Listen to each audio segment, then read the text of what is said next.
Hello, everybody, and no, you know what? I can say it this way now. Hello, space fans, and welcome to a very first inaugural Deep Astronomy out. And I'm very thrilled to be able to share a very special time in the history of our channel, because on last Wednesday, July 2nd, at 1:30 p.m. Eastern Daylight Time, a fellow named Philip Cook subscribed to Deep Astronomy, and he was the 100,000th person to do that.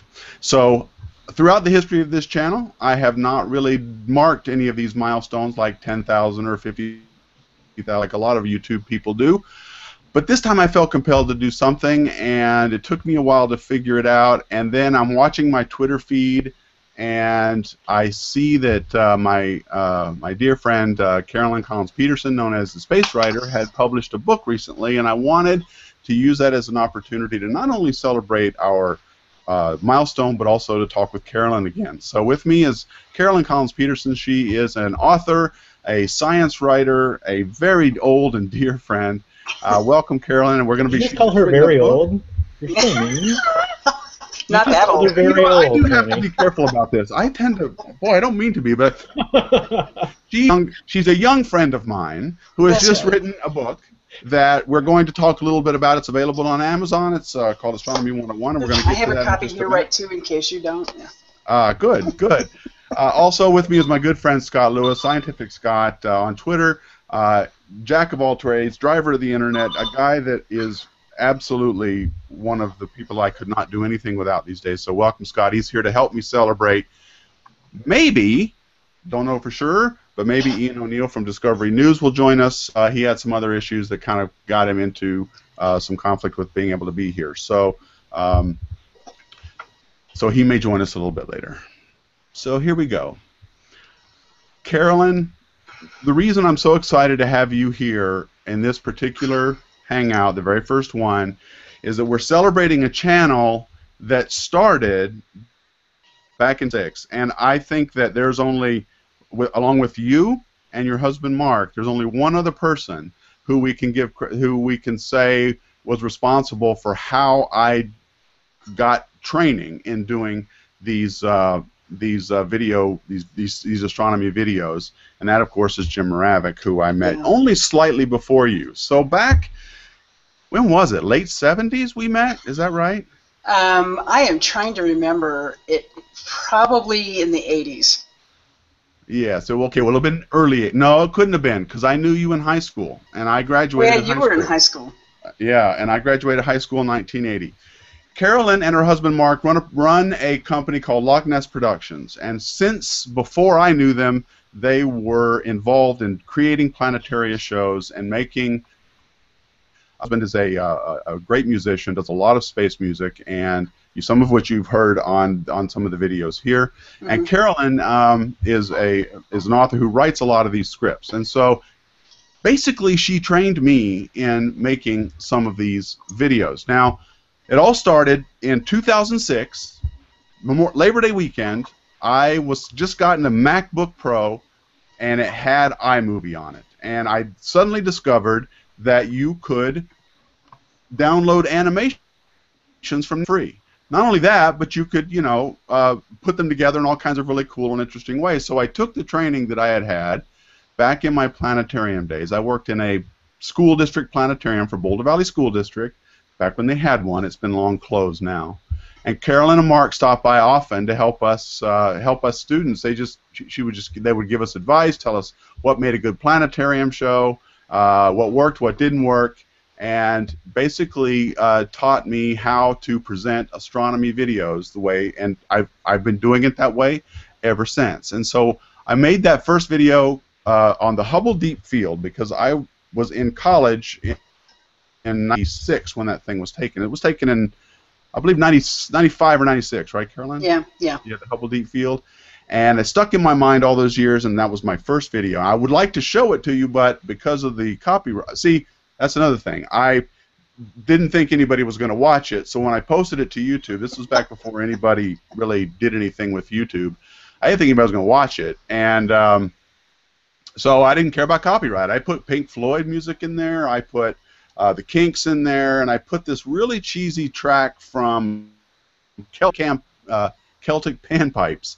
And I know that I've been responsible for selling more of those tracks than the artists ever have, because everybody kept wanting to get those tracks. But I didn't get I just sort of did it. I just posted the video. I was the only one I ever did that with. I never did it again, but I was also because I was surprised that anybody would watch it. So that video was called The Hubble Deep Field, the most important image ever taken, and that's what started all of this, and I started making them ever since. Now, Carolyn, you're highly involved in. I mean, you're an author now, but you guys still make planetarium shows, right? Right. I've been an author since well, for a long time, since before I met you probably. I did a lot of writing for the Denver Post. That's and right. I think when I started working with Jim, I'm trying to remember, I was probably in there because I was taking a class and I needed some hands-on time in a planetarium. I was getting ready to go back to graduate school. So, but I started writing planetarium shows in the early 1980s. And since then I've done, oh gosh, I don't know how many I've written now, probably more than 3 dozen. And they're all full dome shows now. So we call them planetarium shows. Back in the old days, they used to be slide projector-based shows with soundtracks, and now for most of the world's planetariums, we're moving to full dome video. That's right. Yeah, back in the day, there used to be this cacophony just banks and banks of 35 millimeter slide projectors, and whenever you wanted to change a panorama, you would hear this all of these machines. Yeah. They were all computer controlled, and it was all very elaborate. But looking back on it now, it was also pretty, I guess, decidedly low tech compared to what they have now. Yeah. So so all of us, and Scott, I want to bring you in on this too. We all look pretty seriously we all take astronomy education, especially our outreach efforts, pretty seriously. And I wanted to ask you guys, Carolyn, because you've been really involved in planetaria, how has things like YouTube and these, and social media in general? I mean, we've got so many science channels now. There's Veritasium, there's Minute Physics, we've got physics, and more are popping up all the time. Do you think that this has had any effect on the planetarium business? And in our planetaria, do you think still a good way for people to get their science outreach or astronomy outreach? Well, we talk about that a lot. In a time when you can basically turn on your computer and look at what is essentially a webcam on Mars with Curiosity and Opportunity, or a webcam with Hubble, you would think that people would not go to the planetarium to learn about astronomy. But in reality, the planetariums that are out there, the full dome theaters, are still largely involved in teaching astronomy, teaching some kind of, or space science, something like that. So you see the shows, some of the shows that I've seen lately, some that I've worked on and produced on, benefit from being able to get material off the web from all the different places we can get it. And it also benefits the writers and the producers because we have a lot of information we can go and get. Back in the old days when, we were doing these things back in the 80s, if I wanted to do a show about, just take for example the Voyager mission. In 1981, I went out to JPL to cover the Voyager mission for the Denver Post. This Voyager encounter at Saturn. In order for me to get the images that I needed both for the Post and also for the planetarium show I was creating, I had to wait in line and get 8 by 10 glossy photos. And then we ran those home, or, well, you can't FedEx them. We didn't have FedEx at that time, but you ran them home, you put them on the, I'm showing my age here. You put them on the copy stand, and then you made slides out of those, and that's how we got things up on the dome. Now planetarium people can go and get it off the web, get it up on the dome. You have systems like the Digistar system. We just got a Digistar 5, by the way, that you can automatically, very quickly, get pictures off the web onto your system and onto the dome quickly for somebody to give a lecture with. So I guess to answer your question... Who just got a Digistar 5?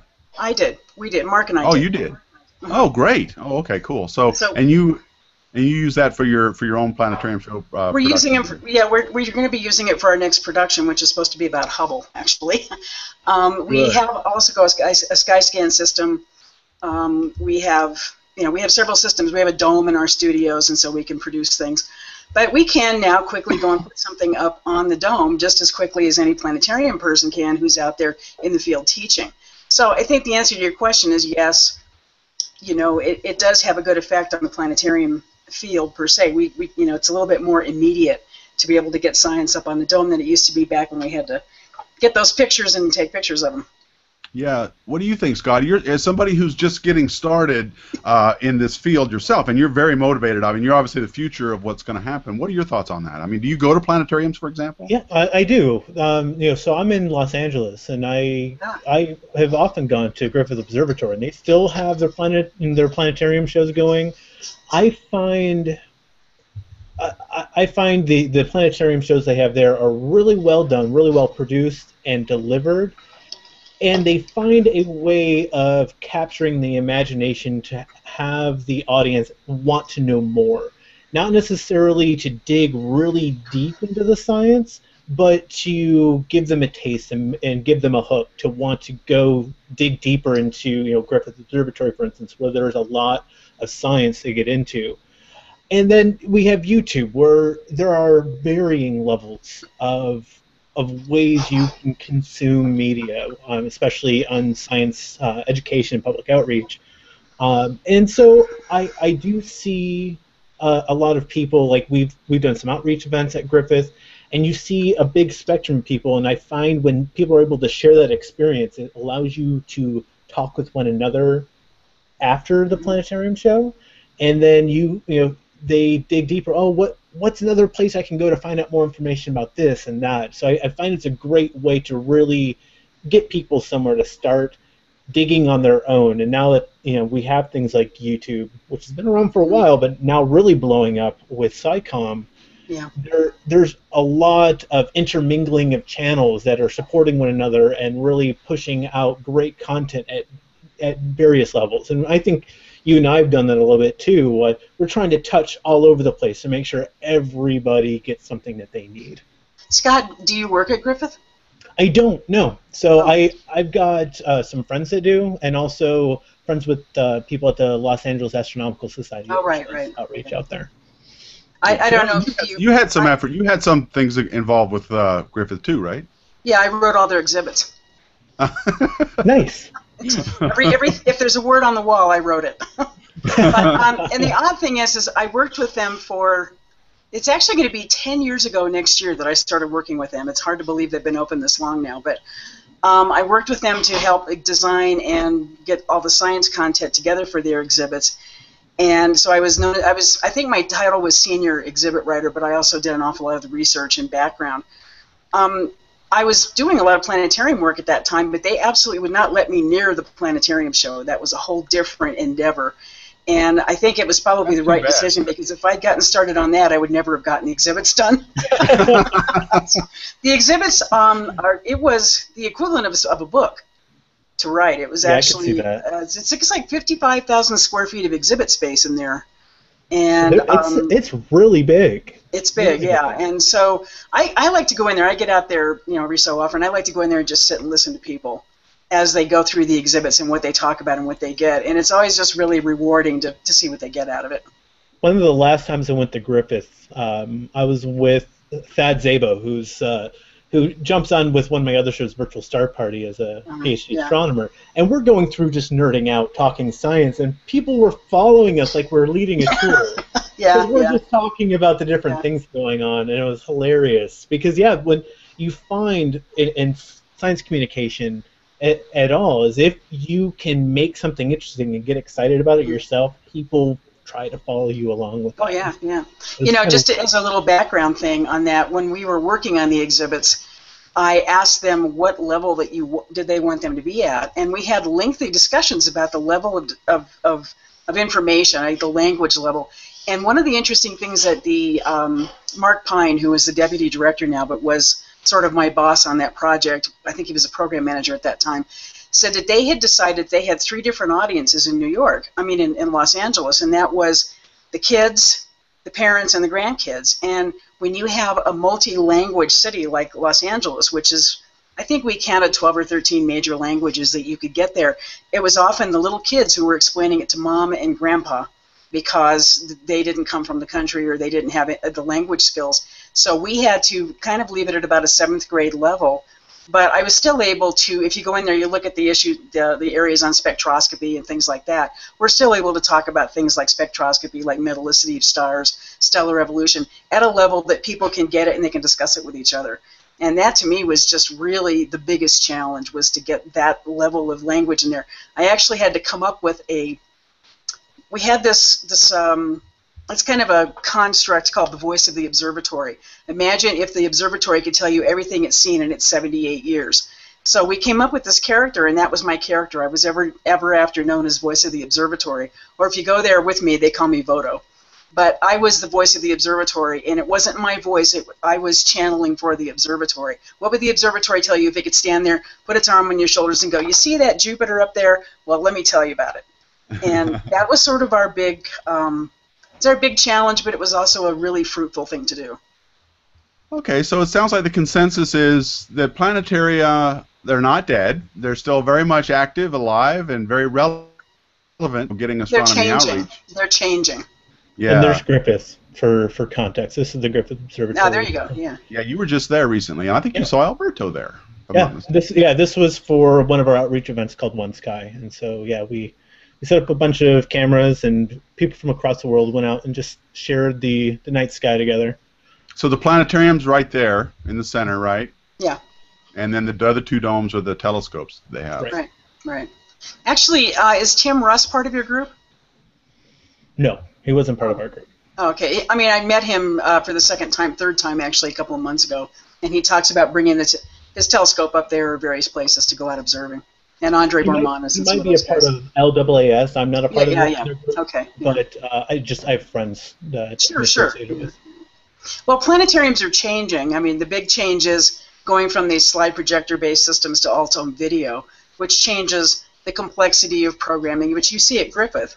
At Griffith, they do it unlike anybody else in the world. It's a full dome program, but it's live narrated, live storytelling, and it's very effective in many ways. It is. It's so.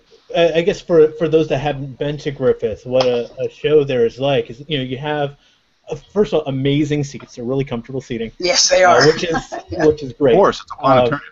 It's very comfortable seating.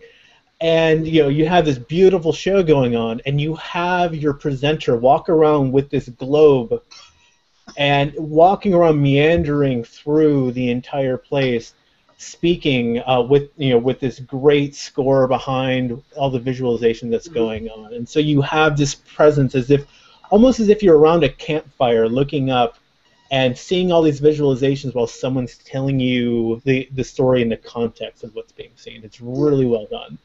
So and they also work to bring in cultural references. I mean, setting astronomy in its cultural place, because astronomy doesn't happen by itself. It's a human activity, and that is a very large part of not just the shows, but in the exhibits. When you talk to the guides around, they really do try to set it in context of a human activity. Right. Well, I want to get to your book, Carolyn, and also some questions from people on astronomy and just general things they might want to know about. But in order to do that, I need to let you guys know that the best way to interact with us is to do it on the Q&A app, which I've got running on YouTube right now, as well as the G+ event. I'm also monitoring the hashtag SpaceFan on Twitter, so I hope you'll leave a tweet if you want to do that. Ask us some questions. And there's also the comment page I'm monitoring as well. So please, we'd like to hear what you guys think, what you have to say. Well, if you have any questions, Carolyn's book, which we're going to get to in just a minute, is a great resource for a lot of people who are just starting out in astronomy. So, but before I leave this topic of outreach, I just want to ask you guys: I don't know, maybe it's just my perspective, but now with social media, maybe it's because it's the nature of my job, I don't know. It seems like there's an awful lot of tweeting and posting and blogging and videos and vlogging, all of it on astronomy. And are we saturated yet, or is there a lot more room for this kind of thing? And does it matter? I've been thinking about that myself, but I also realize there's a selection effect involved.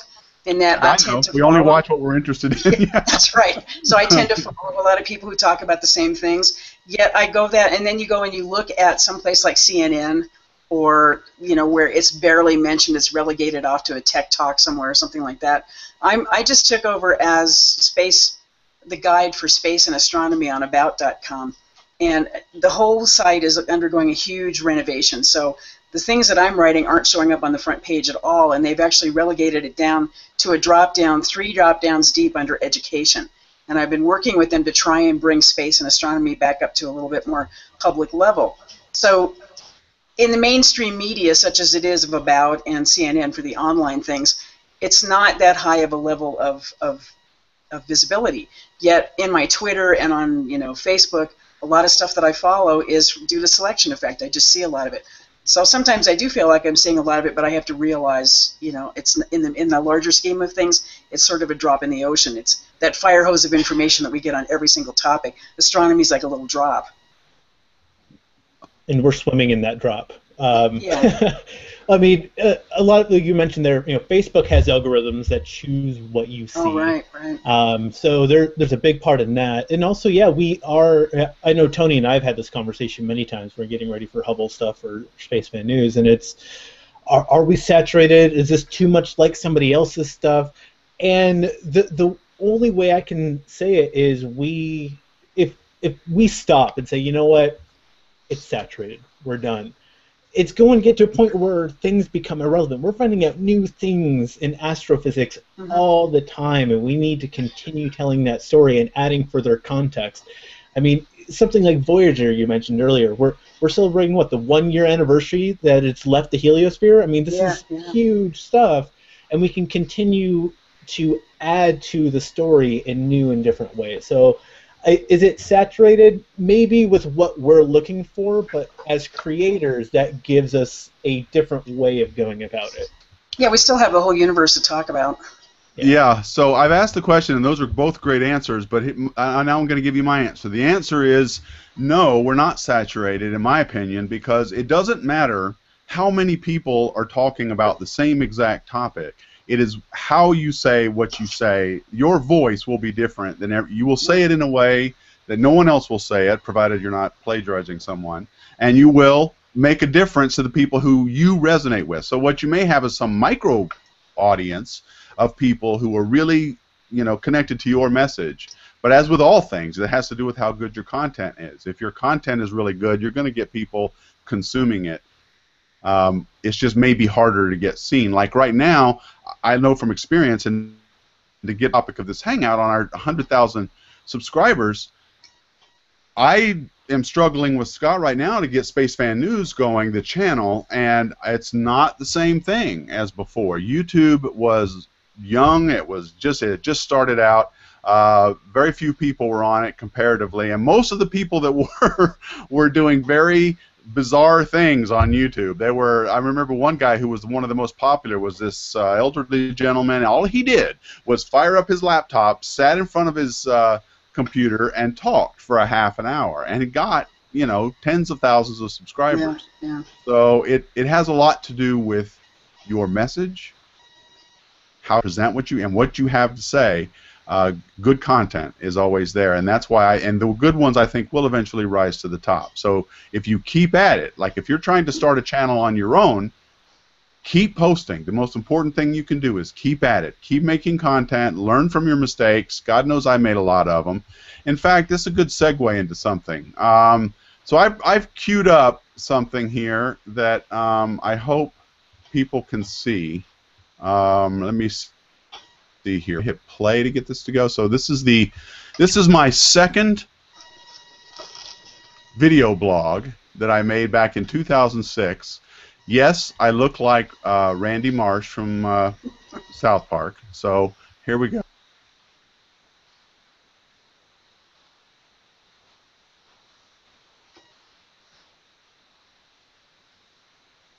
Now, I'm not going to make you sit through this whole thing, but the relevant part is where the term space fan came from. It came back 2006, and here's where it came from. Hold on, let me scroll to it. Tony, are you using the YouTube app in Hangout? I don't think that's going to broadcast. That's why we had to use Wirecast in the past. So what's the point of it then? For if we're having a private hangout and we want to share a video together and talk about it. Oh, okay. I thought I could broadcast it. Well, never mind. I was going to show you where Spaceman came from, but I can't. If you have a link, I will post it into the stuff and the things. Let me give you the link. So yes, we will post it to the stuff, and then fast forward to 3 minutes 10 seconds, and you will see where it came from. I know this is cheesy, but I had hoped I will timestamp be able to share it with you directly. Well, you could put it on your iPhone and then hold the iPhone up to the camera, and then. Yeah, that's a good point. I suppose I could do it that way, but then I have to rearrange everything. So let me get out of this. That's too bad. Okay, I was hoping to be able to do it. I think it's just to keep for copyright issues. Yeah, I think so too. People playing other people's stuff on your channel. All right, so there's that, and then I was going to also, when we got to the point on galaxies from Carolyn's book, I was going to show something else, but now I won't be able to do that. I thought you could broadcast that, but I guess not.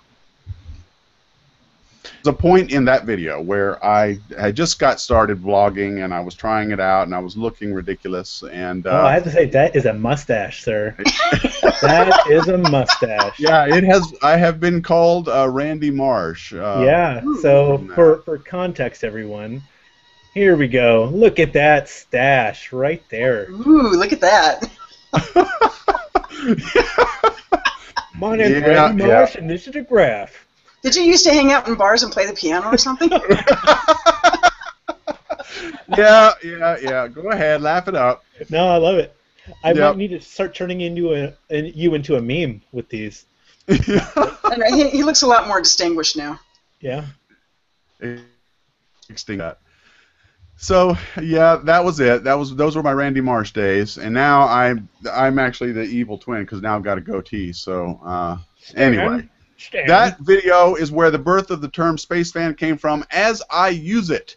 And I know that I didn't invent that term, but that is what I've been using ever since 2006. So I'm going to claim some kind of ownership of it.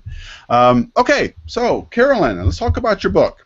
This is, I read it over the weekend, and one of the things, by the way, you can get this on Amazon. I have the description box of the event page, and I'll also put it in the YouTube comment section too. What I liked about this book and the way it doesn't read from, I did not read it as a narrative from the first page to the last. It's kind of laid out more like a reference book, right? It's like 55 or 56 little 1,000 word essays on the topics. So yeah, it was not meant to be read linearly.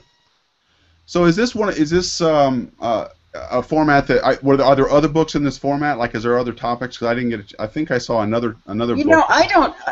So this is a little odd. I didn't plan it this way. They actually contacted me. The publisher did, while I was on a cruise ship, and I was sailing to New Zealand after a total eclipse of the sun a couple of years ago, and I got email. You know, I'm one of these crazy people that gets on cruise ships, and I actually buy the email package.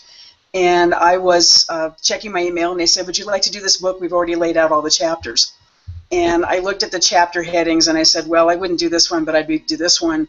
Wrote back to them, and I told them what changes I wanted to make in terms of the topics.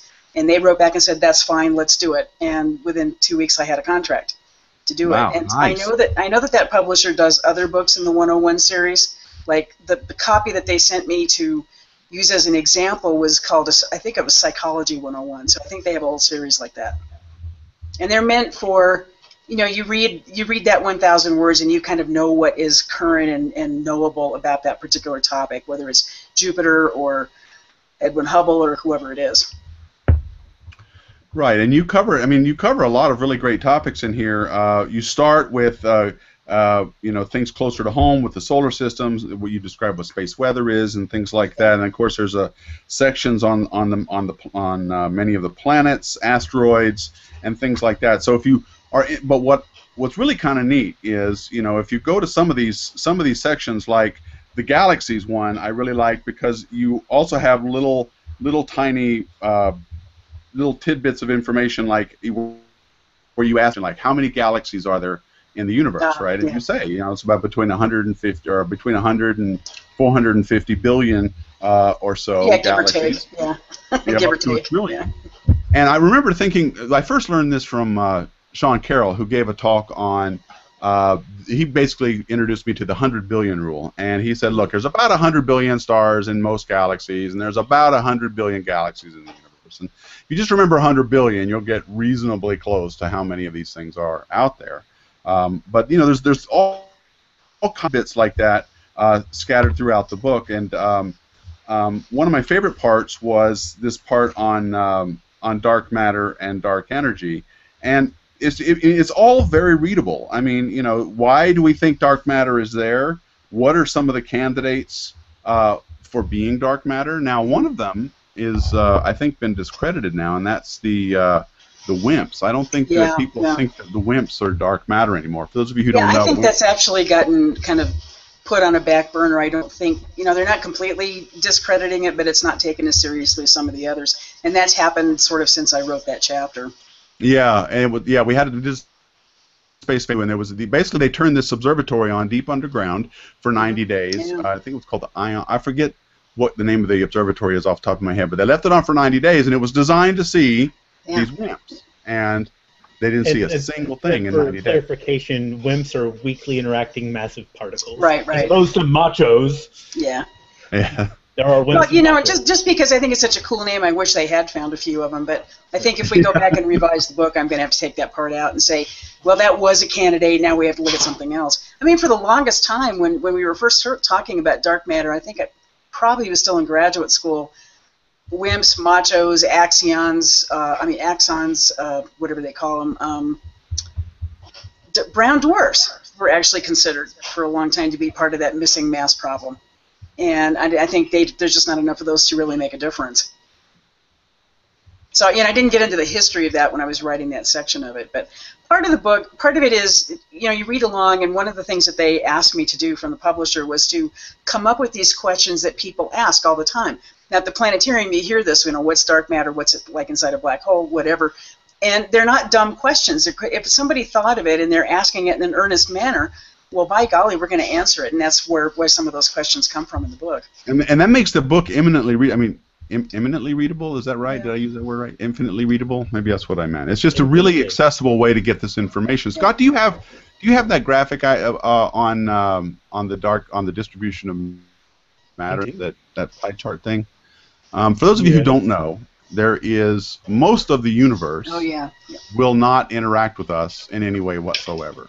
We can't touch it, see it, smell it, eat it, nothing. It will not have anything to do with us at all, except we can sense that these things are here by the effects on what we do see in the universe. So, for example, we know dark matter is there because we see the effect it has on the light or the gravity around galaxies and the way galaxies behave and things like that. So we know dark matter must be there.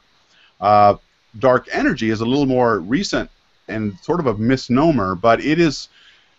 A lot of astronomers don't like this term, but it is force that is responsible for the acceleration of the expansion of the universe. Everybody was so sure that the universe was not only it was expanding, but everybody was so sure that it was slowing down as it did so, they even called their research projects measuring the deceleration of the universe. In fact, the study that did this actually was sure of it. That's how sure they were that what they were going to find. Of course, they found the exact opposite. So dark energy is this thing that is supposed to be responsible for that acceleration, that thing that's pushing the universe or space-time apart. Carol, you want to speculate on what it might be? Absolutely not. And how do we know how much it is? I have no idea. Oh, come on. I really don't. I think, you know, finding the effect of this is still kind of reverberating around the astronomy community, the astrophysics community, or the cosmology community. That to being able to even be able to measure this effect still has people, you know, really thinking about what could possibly happen. You know, back in the days of the Big Bang, but the time of the Big Bang, to the point where this acceleration started up again, what could possibly have happened? And that's really what we're looking at, what they're looking at. And I don't begin to know. It's like I could speak more clearly about dark matter than I could about this. You know, back when it was first proposed, I think it was called quintessence, which is just another strange term. The fifth element, right? Yeah, the fifth element. And so, you know, is it something? Is it just some aspect of matter that we haven't yet measured? You know, that's just really kind of where the questions are coming from. And I just, honestly, I don't know. And if I go back to rewrite the book, I'm going to have to look into that a little bit more. But I have a feeling if I go ask 5 cosmologists, I'm going to get 5 different answers. That's right. You will. That's about right, yeah. Yeah. In fact, go ahead, Scott. What I love, too, about this is that astrophysics has only been around for a little shorter than 100 years, true astrophysics. And we're getting these really big questions into the large scale, everything going on in the universe, and now we're using particle physics. You're needing to get into the teeniest, tiniest things to understand the biggest, grandest questions. And I love how particle physics and large-scale cosmology are coming together to help work with one another to answer these questions. Yeah, I mean, yeah, and I've thought about that too. Is that some cumulative minor effect that you would measure very small in the collider or something? Is it something that has a cumulative effect over long distances or large areas of space? And that's kind of, I think, where we're going to have to look. I think you made a good point there. Back when I was finishing graduate school, dark matter was the big mystery. Whether or not we had an open or closed universe was a big mystery. I mean, that pie chart that you showed, that was state of the art in 1996. Right. So I mean, that was kind of our understanding of the distribution of matter. So so I want to get a couple of questions here. Let's see. Judy Schmidt is asking. This is from the Q&A app. But how many galaxies can we not see? Unanswerable question. You said right there. Well, I don't know that if it's unanswerable, Judy, but there are characteristics of the large-scale structure of the universe that we kind of have an idea of how many galaxies there are based on the large-scale structure, right, Carol? Yeah. Caroline? Sorry, I used to work with Carol. Yeah, that's kind of where we got it. The other thing is, the galaxy itself is, the universe itself is larger than we can actually detect. I mean, right. There's only so far we can see. You also have to think about the fact that since the beginning of galaxy formation, we've had some galaxies disappear. They've been cannibalized by other galaxies. So, the question kind of is, how many galaxies are there now versus in the past versus what there will be in the future. Not necessarily what we can or can't see. Yeah, there are those beyond the horizon that we can't see. Since we can't see, we don't really know. And I think I've heard somebody in some of the talks at the Institute say that some of the biggest numbers are in the dwarf galaxy classified. That most of them are dwarf galaxies that we see out there. Yeah. And of course, as a galaxy evolves over time, these mergers and these interactions keep going, and basically we end up with elliptical galaxies by the time it's all done. Is that correct, Caroline? Yeah. The other thing too is when you look at the Hubble deep field, any of the deep fields, the extreme deep field, the ultra deep field, whatever, you're looking at a pie slice, or you're looking through at this, I don't know what you want to call it, just sort of a column density of galaxies going out as far as we can detect. And some of those galaxies are no longer there, or they've changed, or whatever. So if you counted all of them in there, that would tell you how many there have been since the beginning of time, not necessarily how many there are now. Yeah. So good question, Judy. That was awesome. Thank you for that.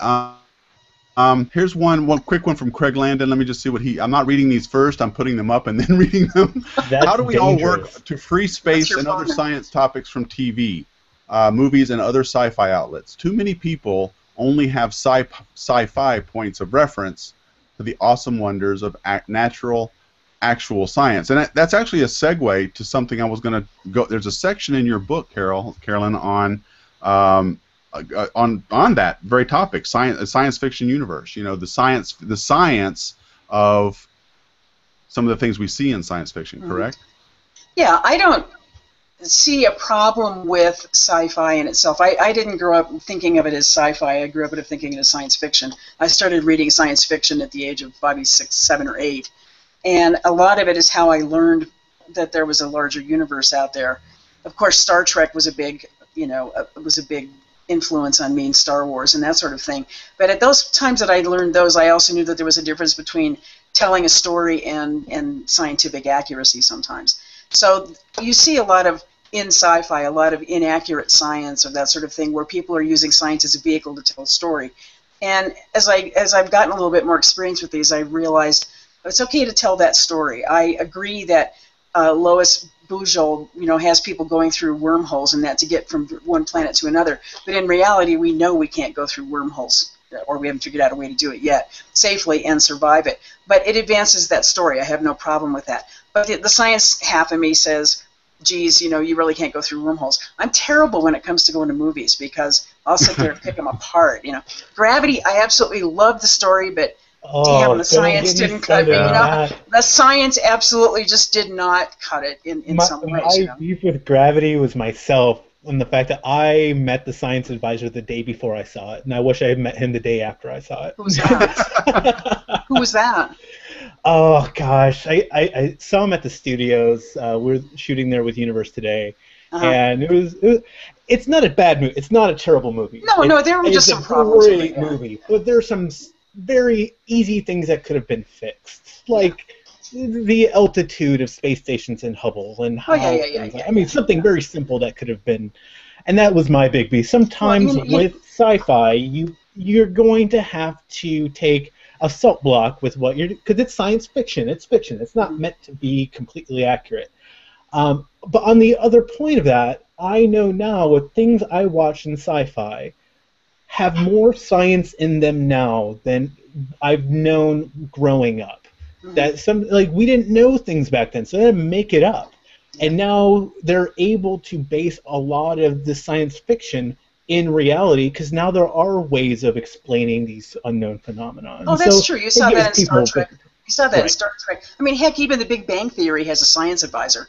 I have a friend named Kevin Grazier who is also a science advisor to, I think, various shows out in Hollywood. Andre Bormanis is another one, and they know their stuff and they're able to advise on it. You just have to realize that when it comes to storytelling, it's a different thing. Storytelling is a different thing as opposed to the science, and I don't divorce the science from it, but I do read it with a grain of salt. I got to tell you, for Gravity, as a Planetarium person, I was just drooling over that opening scene. I mean, could we not do that in a Planetarium show? Right. I know, it was beautiful. It really was. But I was also reading Neil deGrasse Tyson's tweets about it, and he was like, one of his first question is, why is a medical doctor working on the Hubble Space Telescope? And I did. That was a good question. Well, why did Lance Bass go up to the space station? It was whatever. So when your questioner asked that question, I immediately thought about Cosmos, actually, because I've been watching the reboot series. Okay. That has all the science in there, and it's very largely, up to the minute, up to date, correct, with the exception of a couple of things I would question Neil about if I could get him over a beer. What I have not liked about that show is some of the animations that have been done in it. Not the science visualizations, but the Giordano Bruno type animations where they're little drawings and things. We spent millions of dollars on these visualizations, but then suddenly the animations got a nickel. Or something, and that was sort of my opinion of that. But beyond that, pardon me? I was just going to say, Frank Summers, my colleague at the Institute, had a real problem with that too. I think to counter that, because I'm not a huge fan of that style, but I do know that a lot of modern cartoons use that cel-shaded animation. Yeah, that's true. I think that is a hook for a younger audience to see something they recognize. No, and I figured that out, fairly soon, but it just wasn't to my taste. Yeah. I wouldn't have done it. And I was comparing it to the old Cosmos series where they actually went out and filmed people doing the scenes instead of doing the animations. So, different budget. Right. So, I want to get back to Cosmos in just a minute, but I want to finish what Craig has brought up about this idea of science fiction outlets being if you look at it as a point, that the thing that grabs people's interest, what I think a lot of astronomers and writers like Carolyn and people like even Michio Kaku, who's written about the physics of Star Trek, or maybe he didn't write that book, but he wrote somebody. Lawrence Krauss. Yeah. Lawrence Krauss, physics of Star Trek. They're trying to use that as a context to bring in real science, and you got to stretch it. You just do. I mean, even in Carolyn's book, you've got she has a section where she describes wormholes and faster than light travel and the problems with that. I mean, you know, and I love the part about the galactic goof. It was like not all science fiction gets the details of faster than light travel. For example, in Star Wars: A New Hope, Han Solo says to Obi-Wan, "You've never heard of the Millennium Falcon? It's the ship that made the Kessel Run in less than 12 parsecs." Yeah, yes, yeah. in 1976, I also cringed at that. Right. Yeah. So parsec, for those that don't know, is a unit of measurement for distance. That's so right. It's not. It's not time, a unit of time. I guess was he trying to say that he was able to create a bend to go through a wormhole? Well, you know, it's funny. They actually, some of the Star Wars people actually came back and said, you know, it was actually just shorthand for parsecs per time period or something. They had some excuse, and it's like real lame after the fact. But you know, they tried. So. Yeah. Okay, Craig, that was a good comment. Thank you. Okay, so Cosmos. I want to go back to that. So here's my opinion on Cosmos. I thought it was good. I thought the program had great science, but it was what we were looking at was Neil deGrasse Tyson trying to be Carl Sagan instead of Neil deGrasse Tyson being Neil deGrasse Tyson. I think if they had tried not to emulate Carl Sagan so much, I think they would have hit more of the cylinders. Not that they missed that many, but my main criticism was, I like everybody else, just revere the original and grew up on it, watching it 100,000 times and everything else. So I had my own opinions going into it. Trying to remake it is going to just, challenge all of those preconceptions. Now, to Carolyn's point about the animation, I think what they were trying to do is make it different enough and more relevant to the audiences of today and still keep the people who love the old Cosmos, attracted to it or interested in it. What do you guys think? Yeah. Well, they did actually make enough hit points on some of the old Cosmos style. I mean, you notice in the very first episode, they start out with Neil standing on the same spot where Carl introduced the series back in the 80s. Right. Do you know Neil? No, I haven't met him. Well, they actually had to tone him down a little bit, I think. I mean, I don't know him well, but I've seen him in enough meetings and had lunches and dinners with him to know that he's much more ebullient, and he'd be waving his arms around if they'd let him.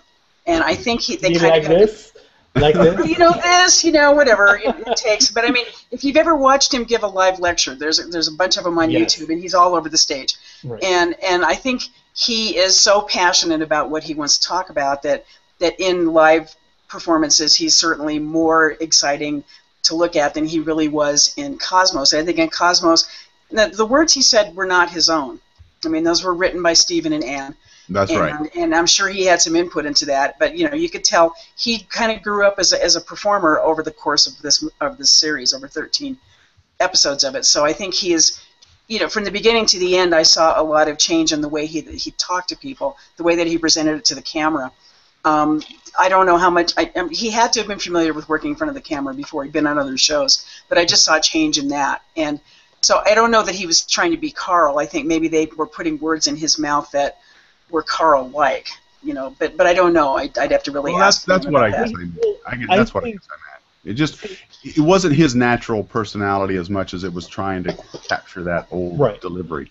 Oh, and it's not going to be one of his lectures. I mean, if you just watch Neil riff, that's amazing. Just watching him riff science is wonderful. And so I think, when I watched the first 3 episodes, and I didn't really like it all that much. There were things I really did love, and then I changed my perspective. I stopped going in to watch it expecting the original. I went in not from the perspective, okay, I've seen the original. This is not a reboot. This is not it's not like watching the new Star Trek trying to redo something. It's telling another story. It's continuing our knowledge with the starting point, which they really did well on the first episode of passing the torch of ways. The ending of that first episode was wonderful, showing his copy signed by Carl, and it was really much of a passing of the torch as opposed to that was a really cool part. Yeah. It got me right in the feels, man. Right in the feels. Yeah. I'm like, man. The last episode does too, actually.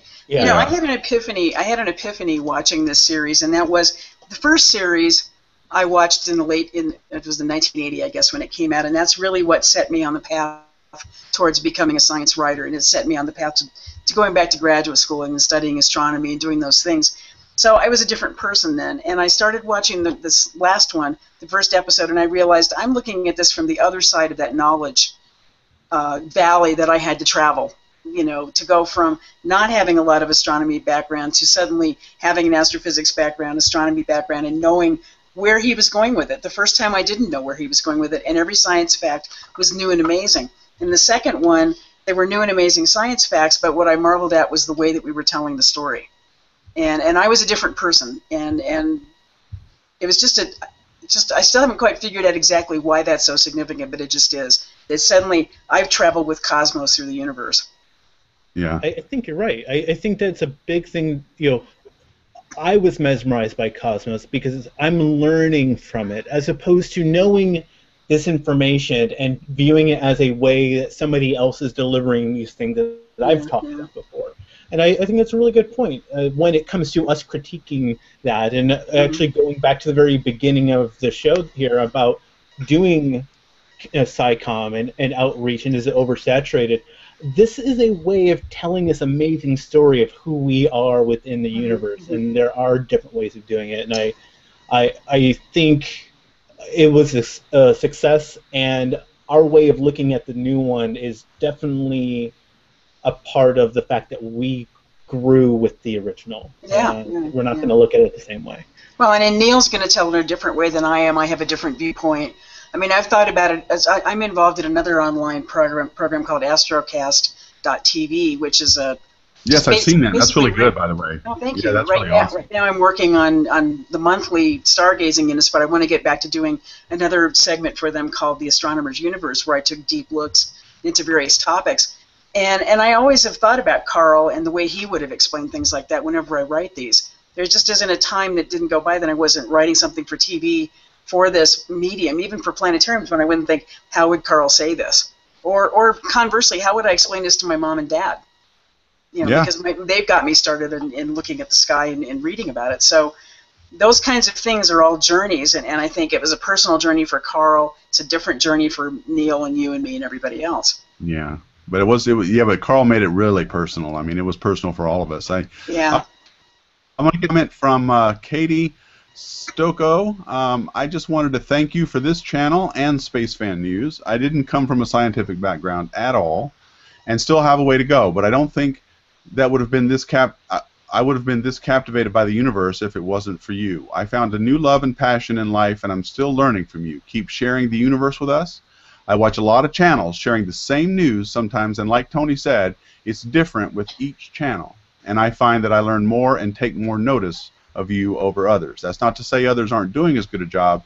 It's just my personal preference. And that goes back to what we were talking about earlier, about different voices resonate with different people. And Katie, you're always there, and I do appreciate that. Thank you. Yeah, that's very good. That was a very, very kind thing to say. Okay, but I don't want to. We're going to go past an hour just because, and I don't care because this is my thing and I'm celebrating, and this is my channel, so I'm going to just. Where's the champagne, man? But Carolyn, I don't want to give too much away. I didn't get my bottle in the mail. So getting back to your book, and I don't want to give too much away here because you're also going to be helping us with a Hubble Hangout in the future, where we're going to be talking about the Hubble Space Telescope. But you have a real nice chapter or section on the Hubble Space Telescope. I do. And what I like about your writing and following you over the years is that you've written extensively about Hubble, and you know a lot about. Do you have a copy of this in your library? I don't. I had one. I don't. You can't get that book anymore. Oh, you can find it on it. You know, it's like for sale. You know, on Amazon. There was 2 editions of it. There's another one with a greener planetary nebula on the front. That's the very first book that I ever wrote about Hubble. Yes, and what was great about it is you were one of the first writers to actually. You didn't really hold back about what Hubble, the early problems that the Hubble Space Telescope had. You even talk about it in Astronomy 101 here. Yeah. You were like, look, we launched this thing, and the pictures weren't coming out right. It was messed up. You want to talk a little bit about the early problems with Hubble? Oh yeah. So I had just joined the Hubble Space Telescope instrument team. It was the Goddard High Resolution Spectrograph. So that was an instrument that takes light, breaks it up into its component wavelengths. Our particular realm of light was the ultraviolet. So we basically looked at things that were kind of hot and energetic. The Hubble launched, and Jack Brandt was my boss, and he was also my co-author on this. He was our team leader, and he was out in Washington, in the Baltimore area. Came back after, well, we started seeing these strange spiky things on the images that were coming out.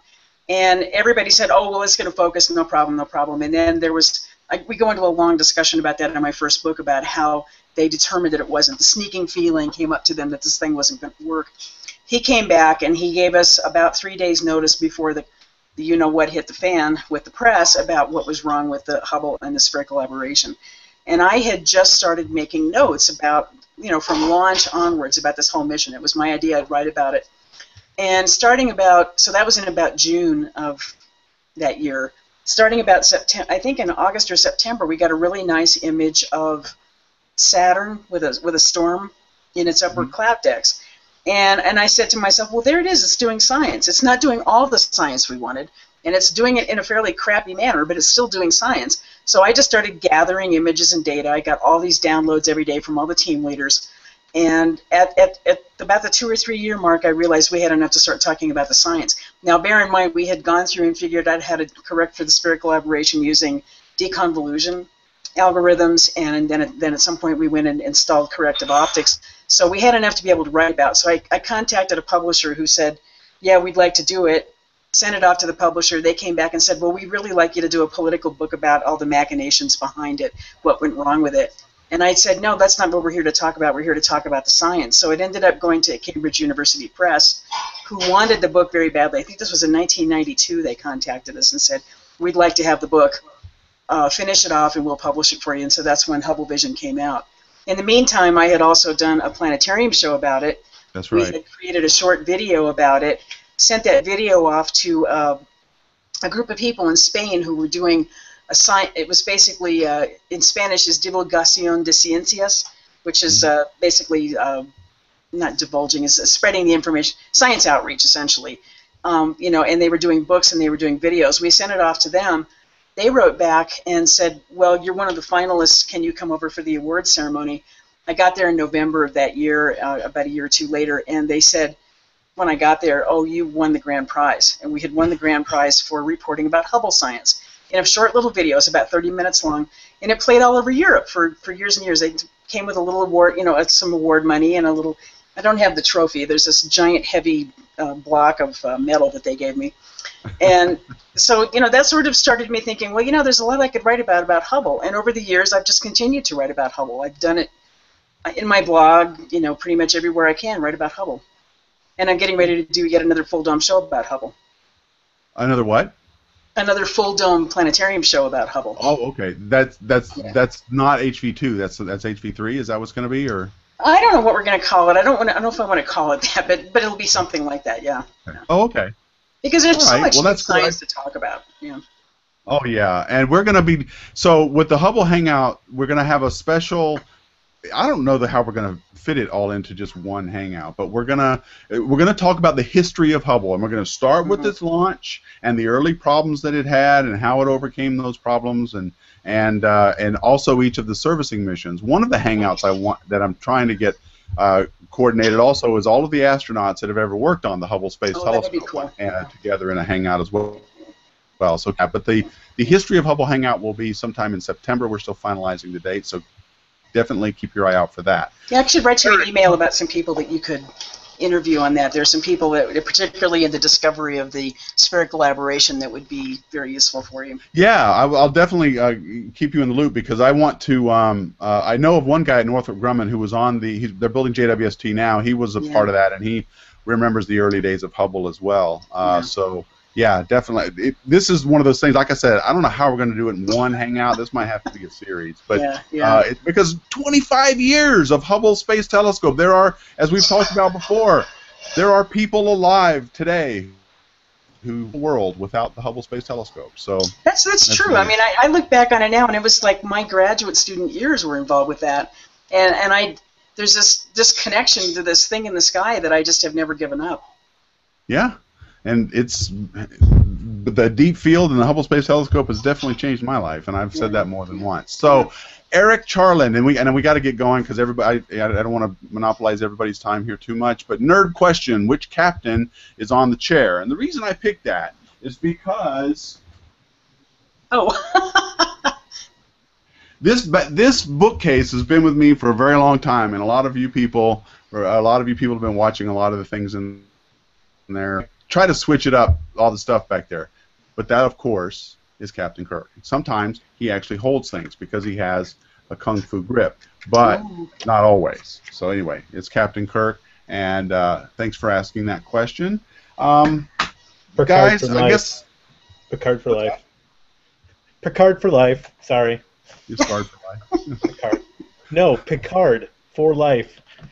Oh, Picard for life. No way. Yes. Although he does have a better, make it so kind of way about him. I did yeah, we actually used him to narrate a couple of Planetarium shows. Oh, I know. It was called the Mars Show, and it was awesome. Oh, yeah. Yeah, that was one of my favorite Planetarium shows you guys ever made. It's called Mars Quest now, but yeah. Mars Quest? Yeah, Mars Quest. Yeah. Oh yeah. Well, that was what was that? No, it was the late '90s or something. It was the late 1980s, and then we redid it as a full dome show.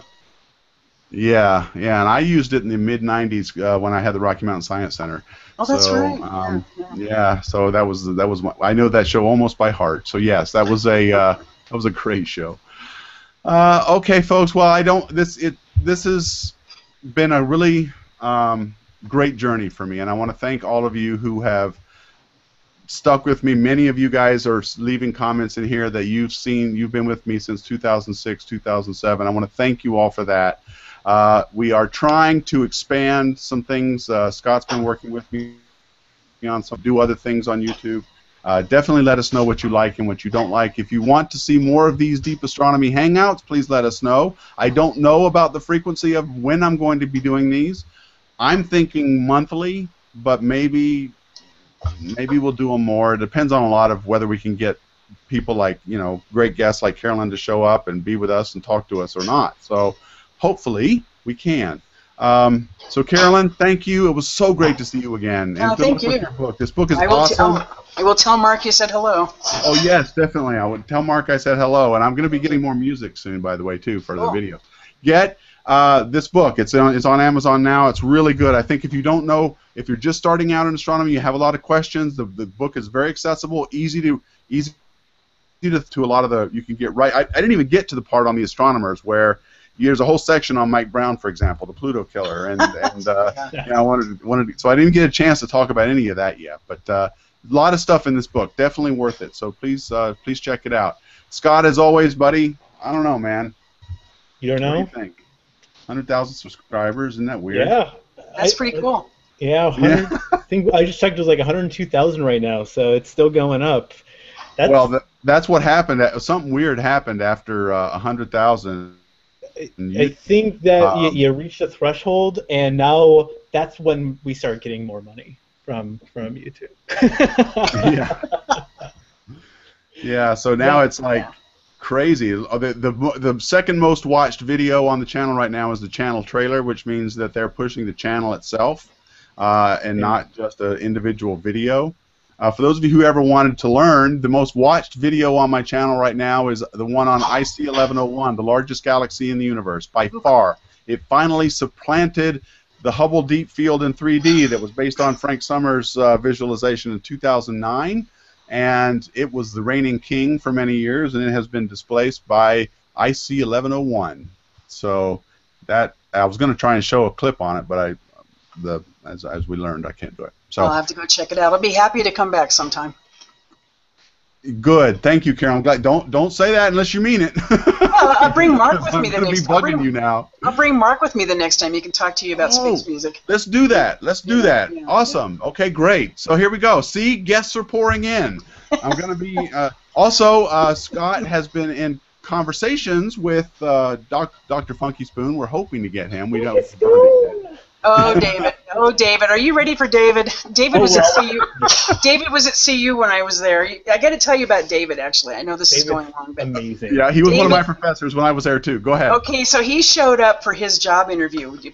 People would show up for openings. and they give a colloquium on Thursday afternoons, and he showed up with the wild hair and the earring, and I think you could just see the backs of the older astronomers just stiffen up.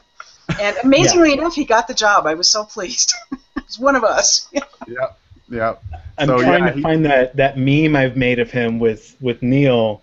He was on Star Talk Radio, and I made a funny because we were joking about it on Facebook, and I've talked to him. I met him at Science Online earlier this year. We became friends, and every time I see him now or mention his Twitter handle, Funky, I have to scream it like an '80s metal band. So it's always Funky Spoon. And because he was a great instructor at CU as well. He was always really, really well done. Really got a lot of high reviews from the students in his class. But I guess the book had just come out also, so he was doing really well as far as popularizing science. Yeah. So anyway, we're hoping to get him at some point. No confirmation or anything, but we're trying to grab him. And so, Deep Astronomy Hangouts, let us know what you think. Space fans, thank you for subscribing to the channel and being with me all these years, putting up with whatever I post. Some of the stuff I post is not let's just say, but I leave it there, warts and all, because it's me experimenting, and it's just what you've got to use it as a case study for how to build some online content and how not to build some online content. Anyway, thank you all for watching, and as always, keep looking up. Oh, wait. Right. Having 100,000 subscribers is just like downtown. Just like downtown. Thank you folks very much. Bye.